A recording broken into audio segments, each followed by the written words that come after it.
Ladies and gentlemen, happy 2024. I think this is probably 2024 when you're hearing this, right?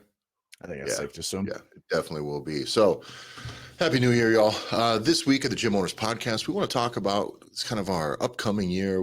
What we do is we do a little bit of lazy research. And so what we do is we just Google what the upcoming fitness trends are looking like for the next year. And we kind of see one, whether or not just those trends, those ideas are bullshit and they're not really going to happen. And two, we kind of tell you how to prepare for some of them, how to use the ebbs and flows of some of these trends to your advantage, really to help you connect with your consumer, to connect with your market better, and to serve your people better. So, big fitness trends 2024. Before we get started, follow the show at the Gym Owners Podcast on Instagram. That's the only platform we're on there. Follow me at Tyler F. and Stellar on Instagram. And John? You can follow me on Instagram at jbanksfl. All right, let's do it. All right. Oh, by the way, whatever platform you guys are listening to us on, go leave us a 5-star review. We always forget to do that. I always forget to ask. It's like when you're trying to build a podcast to be just a standalone podcast, that's the only thing that matters. Just give me the reviews, and so get up there, leave us some reviews. If you're listening now, if you listen regularly, we'd really appreciate a 5-star review. Leave some words, kind words, please. Okay, or honest. Yeah. But if you're gonna be honest, you need to be funny. Like it has to be like these guys are assholes, but 5 stars. So we're running 2 lists right now of upcoming fitness trends. We're going to kind of bounce around. Some of these are just going to be less interesting to talk about, so we won't. So I'm going to kind of jump right in right away. One we covered before. Big top. This list is the top 10 upcoming trends for 2024. Number 1 on this list is wearable technology, and I fully agree. I don't particularly think that they're awesome or great, but people are wearing them. The thing about wearable technology is it's not necessarily going to make it to the market because the person wearing it needs it the most. Like these aren't becoming popular because they're the best for you, the consumer. These are becoming popular because this is the biggest source of bulk data, biometric data that's ever existed in humanity. And this is the play. This is more important than your internet search, your cookies, your GPS data, all the data that your phone, your operating system harvests from you. This biometric data is the biggest data play that's ever existed. So just know that there's plenty of businesses willing to lose billions of dollars, billions and billions and billions of dollars to get these products on your body, on your person, to convince you to buy them, to take a loss, to get the market share, simply so they can start to accrue that data and then they can sell it to anybody, everybody. So that I think is the larger picture. I don't believe that the real driving force behind the Apple Watch and its heart rate monitoring and the way that your phone can see your pupil dilation while you're looking at advertisements and how it can tell when you're what emotions you are, what emotional response you're getting when you're reacting to stuff you're seeing on your phone, because of course they're all synced together. But that simply exists as a way to start to make marketing, advertising more effective in the future. And that's going to be really scary. Well, it's going to be scary, but since it's going to happen anyway, like this is always where my brain goes. Yeah, it doesn't matter. Yeah. It's going to happen anyway, right? So this is going to happen. So like it's you can leverage a little bit of this. This is where it's like the evil of the world. Okay, so like being raised in a very religious household, like internet was always a double-edged sword. Yeah. And I remember like when the internet when we were still like, you had to like crank it and then the robot yelled at you as it was like dialing up and coming alive. Like I remember that being a little kid when that was happening. And I remember my dad, because it was like all throughout the church, right? It was like every leader was like, this is going to be a place of like Sodom and Gomorrah is going to live everyone's screen inside of your home because of this internet access. Well, he was right. I remember he was not wrong, right? Like they were not wrong at all, right? Like, but warning, like be aware, because it was always like porn, right? Like porn was like that was what was dangerous before it even like they're like, listen, this is gonna be bad. It's like, but in the same pops, you had no idea. yeah. You guys just were getting bent over about some like bush being shown. So it was like so now, but in the same breath, it's also going to allow so much access to data and information for the good. They're like, Yeah. it's kind of like the good and the bad outweighs each other. And it's one of those things like it's gonna happen. So whether you chose to not participate or then you also reap the benefits of the positive. And so in the same vein, they're Yeah. gonna harvest all of our data and they're gonna use it for nefarious purposes to the nth degree. But there is gonna be some positive shit that we can pull from this. And Yeah. if you're a gym owner, you can utilize this psychological fact for a lot of your people to I think help I them. think I think integrating some of this stuff with your stuff, whether it's That's what I simply challenges, things like this, or just like a little bit of education, or there's places that sell them and track them and things like this. Some of the 24-hour places have you can either use it with your Apple Watch, or they have the band that you can wear, and it'll go in and puts up your heart rate and your whatever yeah. your percentage of your output all the time. And some of that stuff I think is good. It's fine. It's a good way to track your workouts, and like really if you're going hard, like was it Orange Theory is the one where it's like you want to be right in that area of your heart rate, and that's how you know you're The working. burn zone. The burn zone. And Yeah. yeah, it just reminds me of on Twister where he's like, "You're in the suck zone." And that's all I would think when I hear That's it. awesome. You're in the suck zone. You're about to Um, get sucked. but I think it's solid. One of the most interesting products that I've seen for this, that I'm looking at integrating through one of the 24-hour gyms that we work with is, and as you and I start to tinker with some more physical locations for our own products, there's Techno Gym has a thing called Techno Gym Visio, and it is Okay. essentially like a big touchscreen screen. So Oh, imagine yeah, all of yeah, the yeah. things that Peloton has, which is like instructors or workouts, and maybe it's not just an instructor walking you through the thing. Some of them are metcons that maybe are just pre-built. Like imagine your CrossFit programming or your standalone functional fitness programming. It's got kettlebells, med balls, some dumbbell stuff, and body movement shit. Just theoretically, hear me out. One theoretical exercise here. You go in, you pick that workout because you like it, right? You go, okay, but hit that button.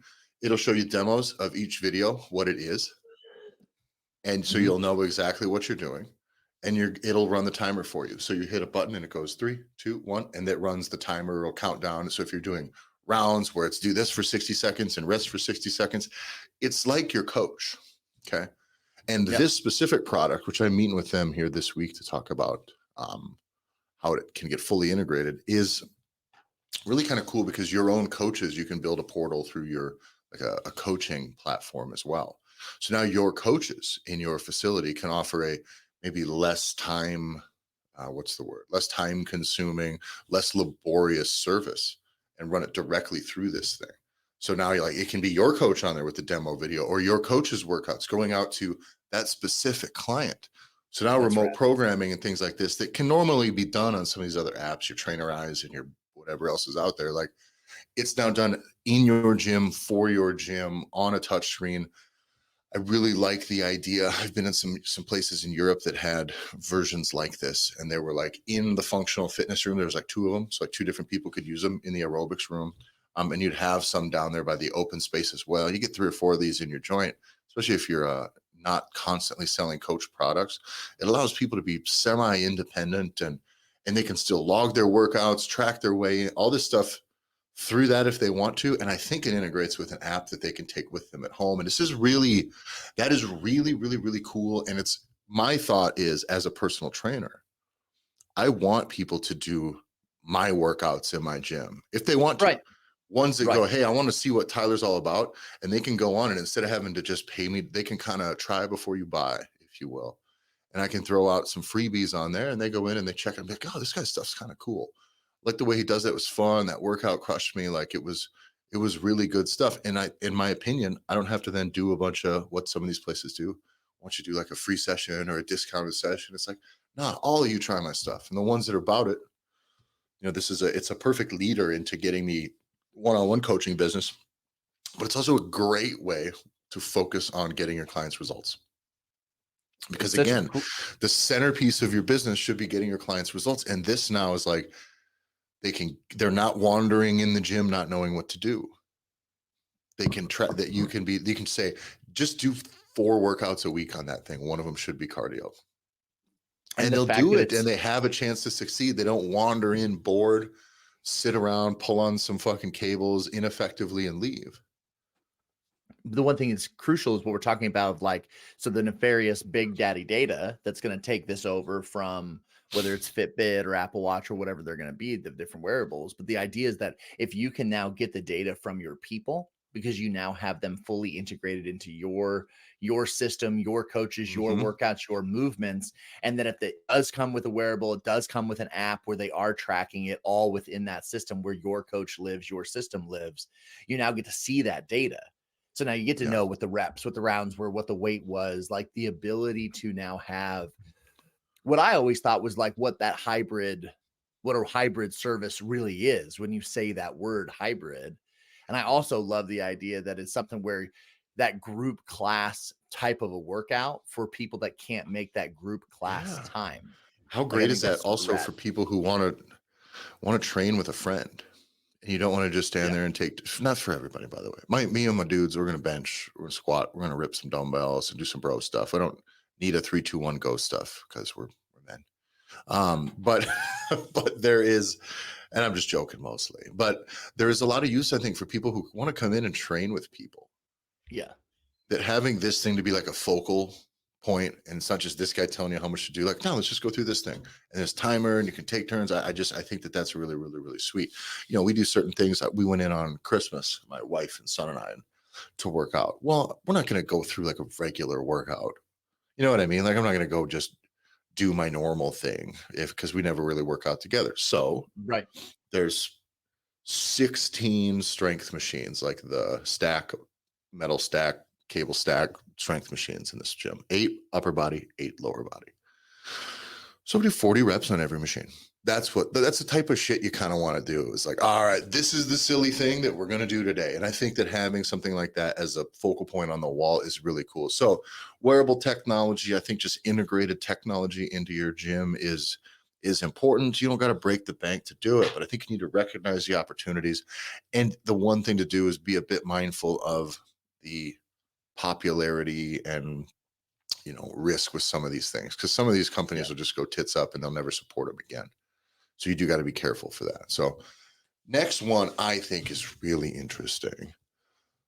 Worksite health promotion, also known, corporate fitness, or just fitness promotions Mhm. being integrated into the workplace. It's frankly represents more than a third of my personal training that I do right now. Is, if it's not directly that from people doing it through their workplace, it's the leads I've got from people that I Right. coach in their workplace and their kids and their families. So that is not going away. I think that's a priority that I think one insurance companies want and are going to start to Mhm. gradually incentivize back through the business via discounts, et cetera. I also think that the businesses want healthier people who feel better, look better, perform better, think better. You just cannot tell me that if you're 200 pounds overweight, that you're as ambitious and that your brain is firing as well and that you're just performing as well as if you were just a little more disciplined and treated your body better and had that track record under your belt for a long enough timeline. I don't believe that, and your employer doesn't either. I'm sorry, is one of the things that people need to understand. We're preaching to the choir here because you guys are all fitness people.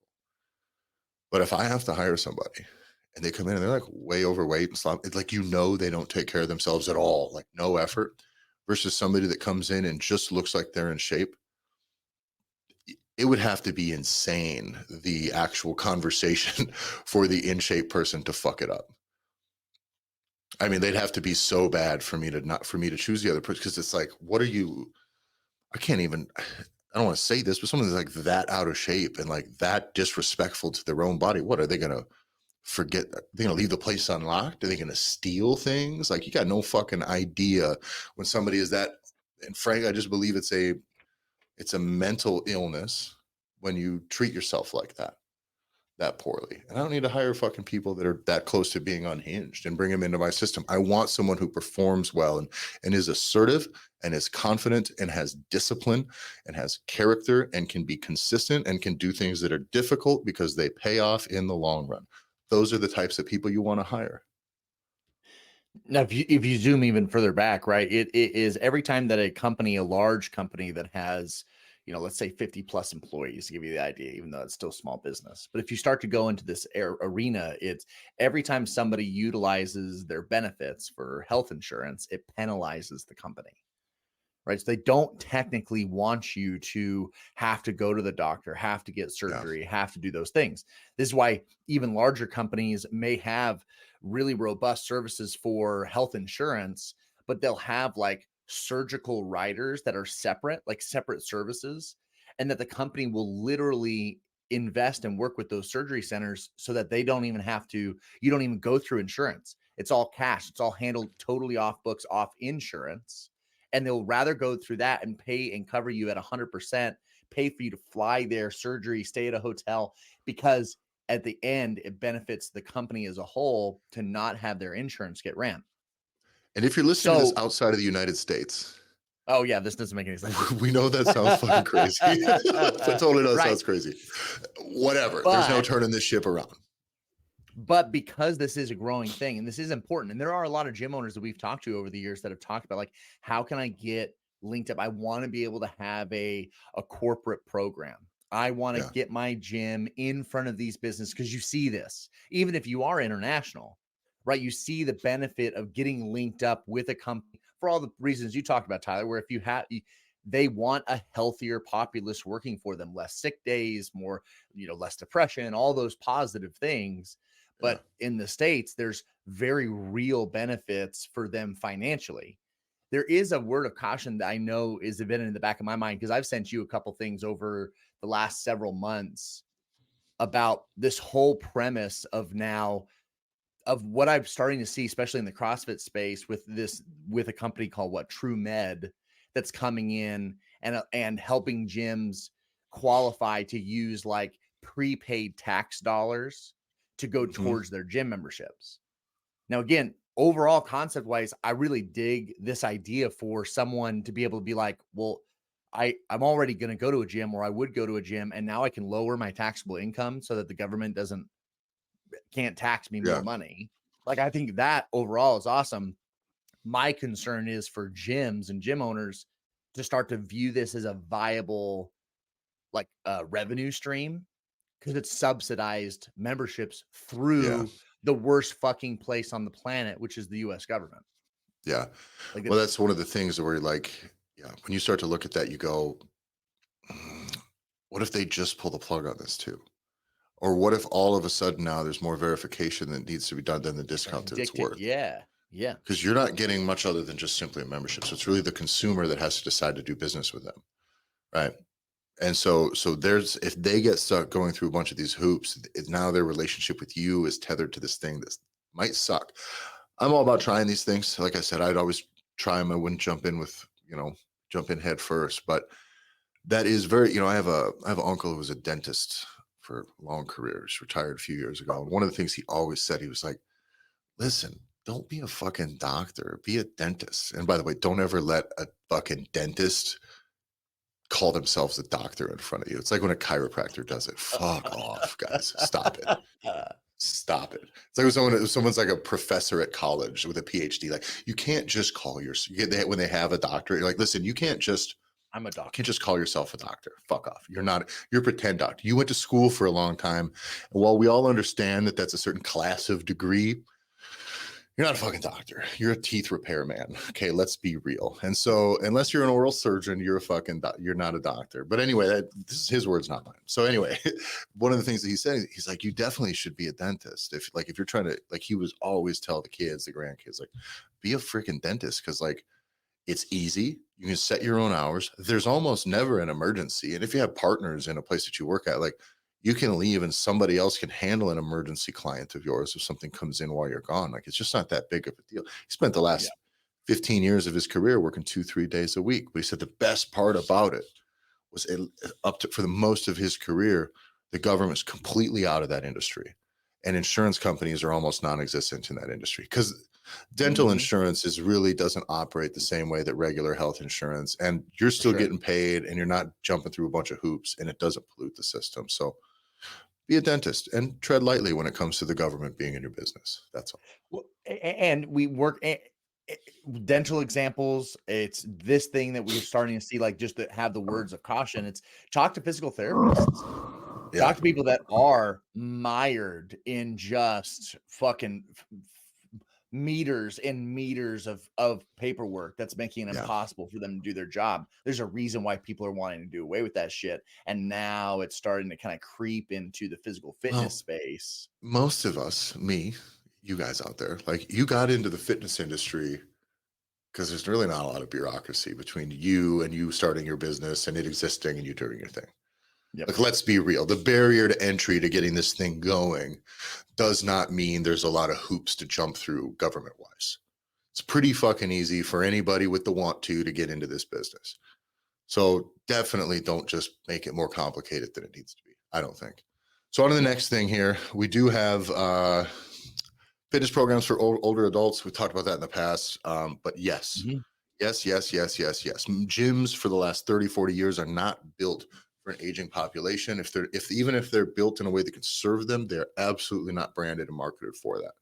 That is a huge gap that's going on in this industry. That's why you see the rise of programs like Silver Sneakers trying to help kind of like move some of these things forward and get people placed. It's a great opportunity for personal trainers and coaches. And I know it's not as fun, maybe for your preference, if you want to just be working with chicks in sports bras and dudes with abs who want to fucking just get sweat and rip. But like, you know, are you concerned about public health? Do you really care about the people in your community and the health of your community? And do you want to make some fucking money? Because the one thing, listen, there's a lot of old people who ain't got no money, but there's a lot of people that do. So they can pay well. They need private attention very often, and they need some sort of leveled up service one way or another if there's going to be a kind of a helping hand, a holding hand in this process. So I think that's super important. I think it's an opportunity for you. If your gym doesn't have someone who is specialized in it or who wants to, it's a great opportunity to find someone who does, right? Your gym may not have somebody who's like really tuned into youth sports performance. So you're probably not even in a situation where you can really push those types of programs or market those types of services, but find one if that's something you want to be making money on. And we're just simply laying out opportunities for you. And I think that really definitely is one. Next one is, I think, obvious, fitness for weight loss. No shit. I think that's a thing. Dieting, culinary interventions, exercise routines, personal training, nutrition plans. Those things need to be integrated together. And in my opinion, unless your gym is a performance first gym, which is okay, plenty of those exist. In a performance first gym, sometimes people already have their nutrition stuff dialed in. While I do believe a lot of them are willing to pay for services like that from you, if you are not a performance first gym, if you are just a gym where people are coming to get fit or to lose weight, if you're not attaching nutrition services to it, you're fucking up and you're screwing over your clients and you're really deluding them into thinking that they're just going to jog and lift the pounds off. And that ain't the way it's going to work. So don't convolute their impression of how this is going to go. And I want you to actually set these people up for success. And exercising for weight loss is why people are going to your gym. It's why the vast majority of them are. Can we talk about the fact that some gyms are starting to include with like their memberships and services some of the weight loss drugs? Are they?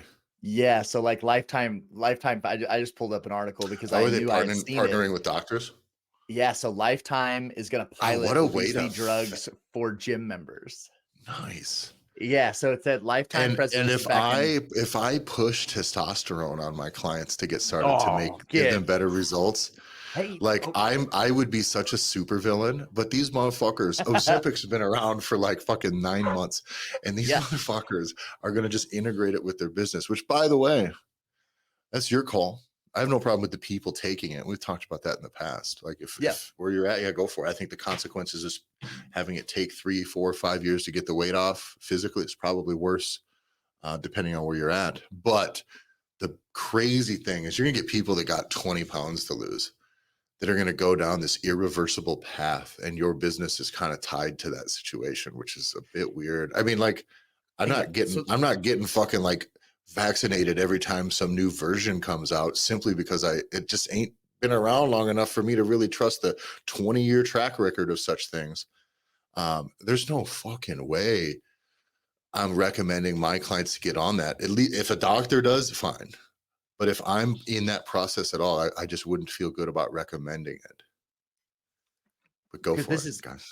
this is You're what gonna this is lose what, the. like Oh but like man. think about, so he goes, the gym chain pilot, so this is back in October, said they're going to prescribe weight loss injections for members, and it's that they would bring medical professionals in-house to deliver obesity drugs at their clubs, and working with insurance. So what they'll do is that they'll have blood tests that meet FDA guidelines to show increased physical activity, because that's one of the requirements from some of the Yeah. insurance companies, that they'll cover the cost of the drug, so that they would be able to then have and then Weight Watchers, so that's lifetime, and then Weight Watchers has recently acquired a telehealth platform that can prescribe those GLP-1s, so Yeah. Ozempic.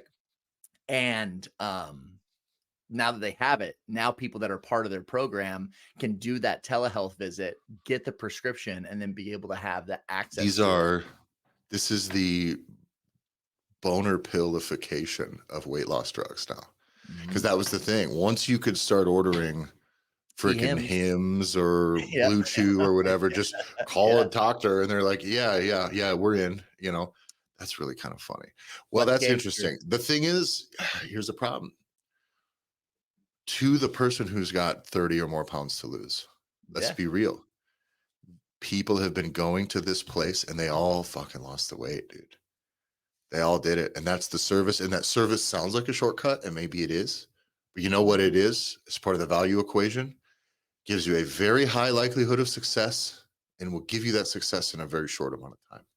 So it's going to most likely work unless all of these people turn into mutants and die in 5 years, which time will tell. Which could happen. But it's going to work. So if you're the gym that's not addressing people's nutrition and you're letting people just come and want to lose weight, and you're telling them, yeah, just spend much time on the treadmill, that'll do it.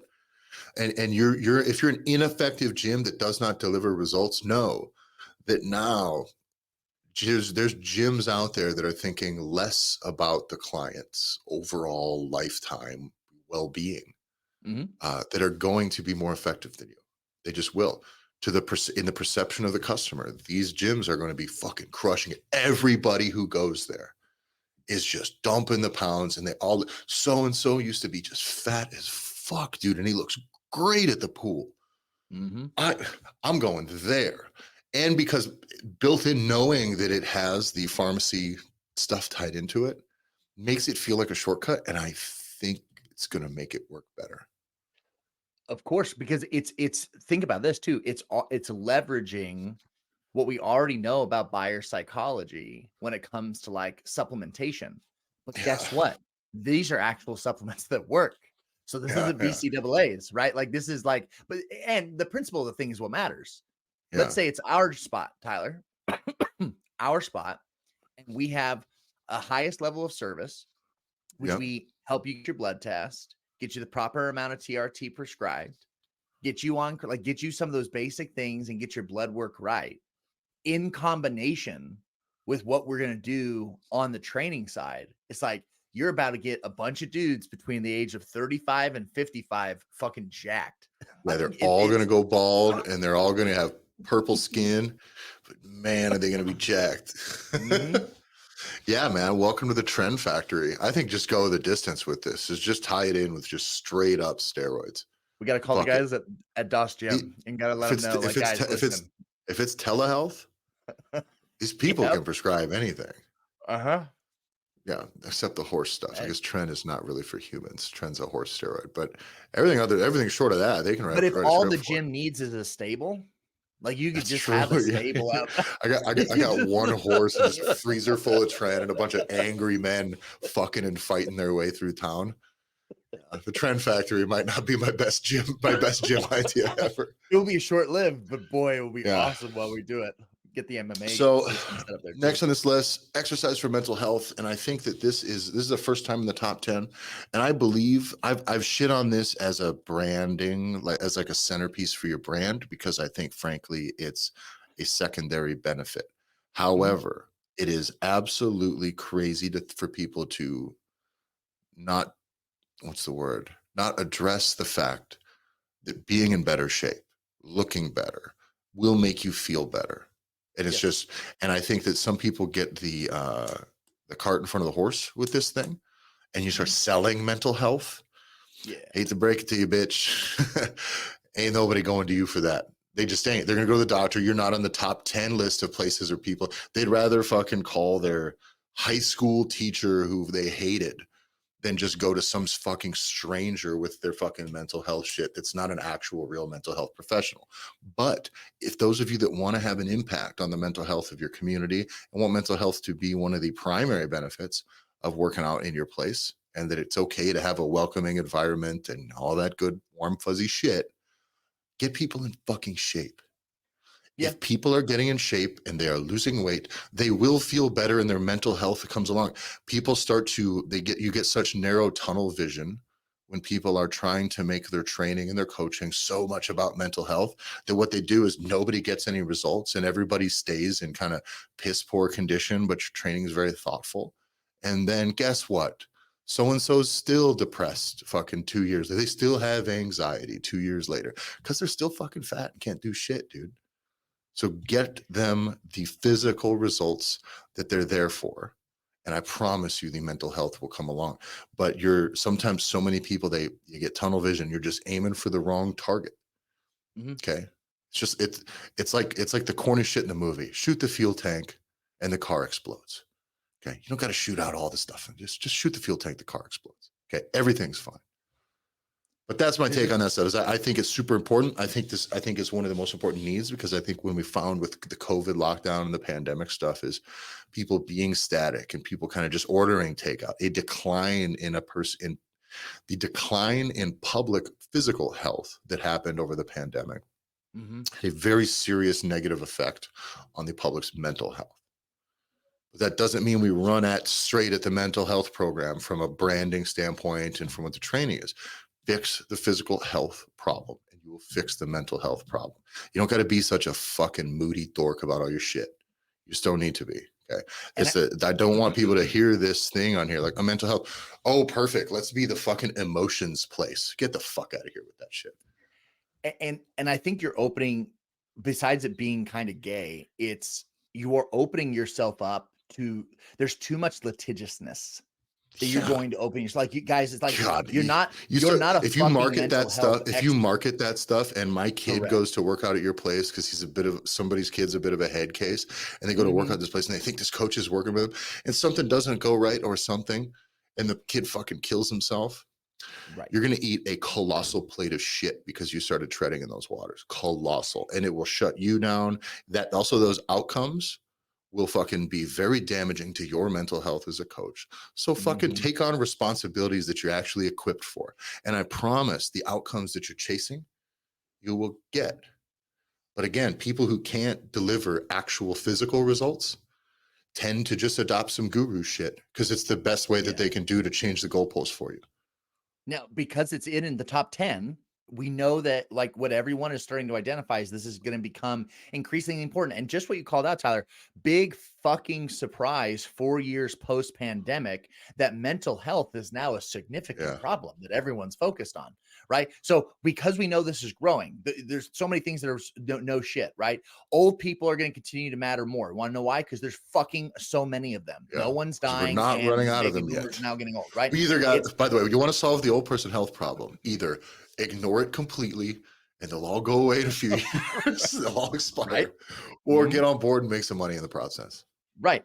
And then on this mental side is because we know it's important, it's go find an actual professional in your fucking area and then partner with them. And now you Yeah. kind of can bring in someone that actually knows what they're talking about, opposed to a bunch of motherfuckers doing Reiki while you're doing bench press. And if you're Yeah. having a hard time activating your shit, it's because your dad, like you somehow have a bad relationship with your father. Like Yeah. Yeah. It's not because your shoulder doesn't hurt because you got Kimura and tore your fucking labrum. It's because of your relationship with your dad.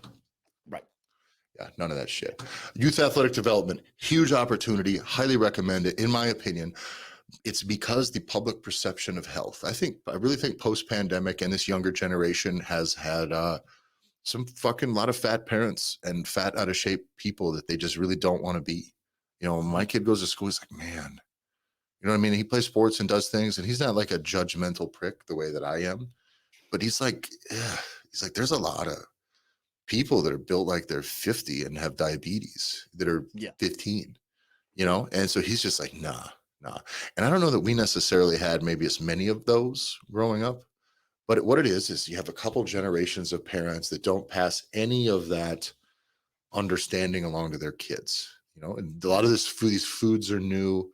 I think that there's just a lot of couple generations of stuff has snowballed, and now people know. People, even parents who don't exercise, know that their kids need something because their kids feel Okay. better. Their kids act better around the house. The kids do better in school.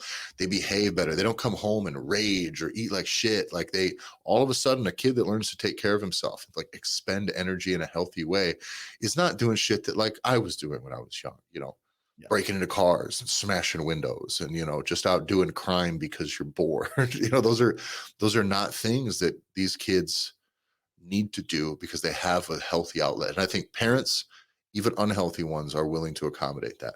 You know, I have kids that we worked with at the martial arts studio whose parents don't work out at all. I Mhm. mean, like really don't at all. And they're like really, really, really in really bad shape. But they bring the kids there every fucking day because they know it's important. Yeah. Parents won't move a fucking foot for themselves. But at the very least, if you can't salvage somebody who thinks they're too far gone, I promise you, um, they'll send their kids. And so it's a big opportunity for your gym. And I think, again, if your goal is to have an impact in your community, this is how you do it. It's absolutely how you do it. Catching the parents is great, but sometimes the pathway to the parents is through the kids. If you catch the parents, you will get the kids. But if the parents are Oh too yeah. far gone, let's see if we can get your kids in because I know you're too busy. It doesn't work, but your kids need something. And it's super important. The next on that list, personal training. And that's obvious. And I think the reason personal training is on this list, amongst all these other things, is because of the decline in public health, first. Mhm. Second is the overall lack of effectiveness of the health industry for so long. The fitness industry, right?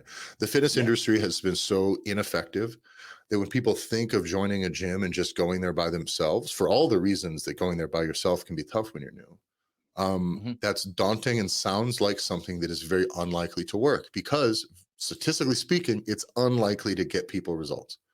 It may be about the people, but Right. somewhere, if a professional intervenes and guides those people to do the right things and teaches them the right way and can fast track a lot of that learning process, the likelihood of success is much higher. And that's why personal training is all of a sudden now going to be much more in demand than. And by the way, this says personal training one-on-one stuff. I believe that is um, probably its own thing here on this list. But I also do believe that you will still continue to see, for this same reason, an increase in the interest in any sort of group coaching product as well, whether it be CrossFit gyms, whether it be a lot of these new fragmented studios that are popping up from Nike to the cycle stuff to whatever, that people want instruction, right? They just want instruction. And they want customization. You and I looked at this shit, I think a year ago. It's We two looked years ago. at really like the Yeah. generational, right? What generations are looking at. And it was so overwhelming that so from millennial, Gen Y, Gen Z, and then Gen whatever the fuck, it was customization was paramount. It was first and Yeah. foremost. And this is what we started to see, right? Like Burger King, like pay attention to the large people out there, right? The big Yeah. dogs out there. It's BK, have it your way. And then as you see large conglomerates allow you to customize your pizza with Blaze Pizza, like all of these pieces that are leaning towards people will happily pay for customization, that is where you're going to see that. Is that it's yes, all those Everything. positive benefits, but People everything's don't customized. understand this because it's happened underneath their nose, and they kind of think that it's happened under the guise of convenience or service, but Mhm. everything is coming to you in a way that allows you to pick your quote unquote customized package. Go on Uber Eats right now and order food. Okay. Yes, there's certain meals there, but you go in and you are just assembling the things that you want. And what pops up when you order pizza? Would you like to add this to that? Would you like to add that to that? Would you like to move this thing? We have a 5 for 5 thing where you can go in and you can pick your 5 different items or your 3 different items. Correct. That is the norm. When I look up Uber to get a car to pick me up, John, what do I get? Choices. Right. I get a What kind? standard, I get an Uber X, I get an Uber Black, I get an Uber van. I get to go in and I can pick, oh, which one do I want? Mhm. Now you may pick one and it's not actually there, then you just get downgraded. But that we think that that's just the way that it works because that's the way that it works. But it's not. When I pull up Uber, okay, it's asking me to make a choice, and that is really to just let me move around in my buying habits. And some of them are going to be more profitable for them, and some whatever it is, it's going to align my budget with my desired outcome and the experience that I'm trying to have. So if I'm a money's no object guy, I'm just going to get the nicest thing that's on that list. Correct. It's just the way that it is. So that allows that company to actually make more while me having a better experience that more aligns with like what I'm trying to experience. And I think that is super, super, super important when it comes to your fitness offerings. It's just that customization, and it doesn't have to be custom. This is the thing people don't get. It doesn't have to be custom. It just needs to be built around choice. Choice. Yep. That's it. So give them a fucking choice. If it's A or B, fine. A, B, C, or D, I prefer. Yeah. A or B is going to work just fine for you. And that is why we got to talk about this. That's why we build that out. So we build that out. We build that sales process out. We build out, take a look at a gym's offerings, take a look at a personal training with the trainer or what they provide. And this is why this is what we build out into that app-like functionality. So when our people are in a sales conversation or in a basic conversation and someone says, oh, what do you do? Oh, well, I do this. Oh, well, tell me about that. Like and now I immediately can do this thing where I can show someone the choices that they have to work with me that all points towards them being successful. It's all built off of that psychology. And for sure, that's what we're seeing as a large trend moving forward for personal training, because it gives people that more choice. They don't have to take whatever is just being offered to everybody. Yeah. So I'm onto this next list, the EOS fitness list here, John. Number 2 on this list is recovery. And recovery now, they say recovery is going to start to take center stage, is the clicky title on here. But it really means recovery is no longer the exclusive domain of elite athletes. In 2024, the fitness industry is placing a significant emphasis on recovery as an integral part of any workout. Cryotherapy, infrared saunas, massage therapies are commonplace, as well as equipment to help them do so, right? You have all your massage guns, your magic fucking water leg bags or whatever shit people are using now, like all the stuff that's out there, right? Yeah. And this ties in with what we're talking about with choice and buying habits. Okay, this is about investing in this part of your life. Okay, if I'm going to invest in working out, guys, when I first started training again as an adult, like in my early 30s, it was like I'd get sore and I was really still obsessed about working hard. So what would I do? I would buy shoes. I would buy workout clothes. I would buy supplements, all the things that we think that you should start to make sure that you understand as a gym owner that people do when they're on the path. They're going to invest somewhere. They should invest it in you. Now, that doesn't mean you got to offer all of these things, but every one of these things represents an opportunity for you to take it or leave it. Right. But investing time and investing money in this process is a way to simply make the space that you're giving to fitness, health, wellness in your life, you're making more room for that. You're giving it more time. It's for the same reason that I recommend when I have fitness clients that kind of start to get the bug, I recommend like podcasts that talk about nutrition. I recommend like watch this thing or this sport, or people start doing some like strongman type training. You'll send them a video to, hey, check this out. It's cool. It's the reason I get from my training partners in jujitsu. I get jujitsu memes and fucking videos, clips sent to me all day long from all sorts of different dudes. Because it's just how it occupies space in your life and you continue to give it space. So know that like, I'm sore. I want this. I want all the hard work I'm doing in the gym to be worth it. This is a part of the same buying psychology. It works when people need to, maybe they get stale in your group classes, right? And they want to reinvest. They're like, I need to recommit to this. I'm going to buy some brand new $200 Nobles. And then I'm going to show up with some hot shoes to class tomorrow, right? Or I'm gonna go buy some supplements. I'm gonna buy, this is why people buy shit like fat burners and all this other stuff. This is why it's a great opportunity for you when people are not have gotten stagnant in their regular stuff, it's a time to offer them a higher level of service, not to be worried that they're going to quit. People don't quit when their stuff gets stale, when they feel like they've plateaued. Actually, they invest more because usually that's the first trap people fall into when they plateau. I'll just start training more often or training harder. But maybe they just need to invest more money. And so what they're doing can be guided and be a little more precise and be more effective.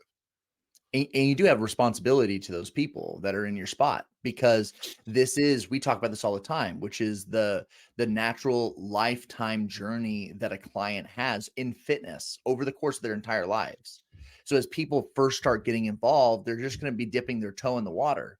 But as we know, as they start to dive deeper into a concept, it's like you go down these rabbit holes. So you don't even realize that BCAAs are super important. But because you accidentally come across a couple of articles and now all of a sudden you're balls deep and you're now looking to buy BCAAs, well, if you don't have somebody that's being like, actually, your attention would be better here. So you don't make those mistakes. You can allow your people not to make the mistakes of then, because they are going to come into this brand new, wide-eyed, bushy-tailed, not realize what they're walking into is a filthy, bloody ocean of shit that's been hunting people for years on their desire to make themselves better or healthy, because all this stuff overlaps. We talked about the fitness wearable. Well, how important is sleep, and now tracking your sleep and heart rate recovery and all these things? Well, now that higher level of recovery is now intricately been programmed into these wearables. And then it's How like, many people do you know that have no idea what to do with the information they get from a wearable or what the information they get from tracking their food? That's where a professional comes in. And that's the thing that isn't really going to be done by an app necessarily. There's too much information still for somebody to get to like a real precise starting point there. So your wearables, all this stuff, like, well, now what? I'm tracking my food kind of. Do you know how many people track their food wrong? Like, it's crazy. Megan and I are making a whole series of videos here, hoping this weekend on it for her online coaching program, because we did some challenges stuff. We put it out on Instagram. This is a fun little thing for you guys to know. She put about 8 different plates together that she had eaten over the course of a couple of weeks. And she just asked people, how many calories do you think this is? yeah, And dude, the amount of people that were like picking like a quarter of the calories is nuts. Like a thing that's 1,000 calories and they're like 250, 300. And the gap, the people that undershot the most were the heaviest ones, sure. truthfully. And those are the types of people who you say, I'm tracking my food. I eat hardly anything. No, really track it. Put the shit on a scale. Let's be fucking real here. You need to know, because you are not calibrated with reality. You do not get to be that overweight and then still argue about what's right or wrong going on with the food thing, like with obviously not just no expertise, but the opposite of expertise, like a massive amount of naivety. And to be that off was fucking really, really, really eye-opening, to the point Yeah. where when we started getting people on why they should start to weigh their food and understand it, we realized I don't think a lot of people even know how to do that. Not just weigh their food, but like to scale it. So for Mhm. those of you out there, not to scale, what do I mean? To track it. Right. So many times. Here's a little pro tip for you guys, coaches. You guys probably do this. Y'all are much smarter than me, probably more handsome, better looking, and have better abs than me. But one of the things to do is when you're teaching people to put food on a scale to track their food, don't let them use liquid volume measurements at all. It's not what you use.